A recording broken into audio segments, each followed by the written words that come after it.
স্কুলে ইংরেজি ব্যবহার করা খুবই গুরুত্বপূর্ণ। আজ আমরা কিছু সহজ বাক্য শিখব যা আমাদের প্রতিদিনের স্কুল জীবনে কাজে লাগবে।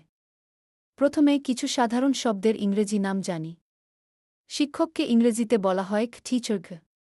যেমন দ্য টিচার ইজ ওয়েটিং অর্থাৎ শিক্ষক লিখছেন।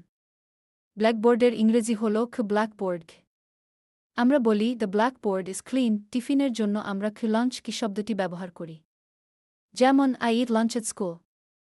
এখন কিছু বাক্য গঠন করি। যেমন আই অ্যাম রিডিং আ বুক অর্থাৎ আমি একটি বই পড়ছি। The teacher is teaching English মানে শিক্ষক ইংরেজি পড়াচ্ছেন। We are writing in or notebooks অর্থাৎ আমরা আমাদের নোটবুকে লিখছি।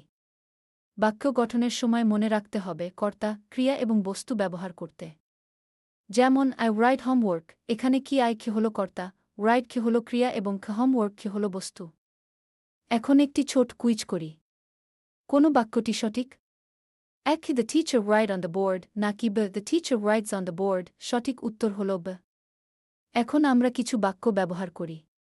I raise my hand to ask a question অর্থাৎ আমি প্রশ্ন করার জন্য হাত তুলি। দ্য বেল ইজ রিঙ্গিং মানে ঘণ্টা বাজছে।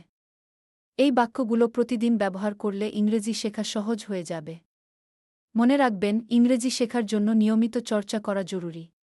স্কুলে ইংরেজি ব্যবহার করে আমরা আরও আত্মবিশ্বাসী হয়ে উঠতে পারি। এখন থেকে চেষ্টা করুন প্রতিদিন ইংরেজিতে কিছু বাক্য বলার।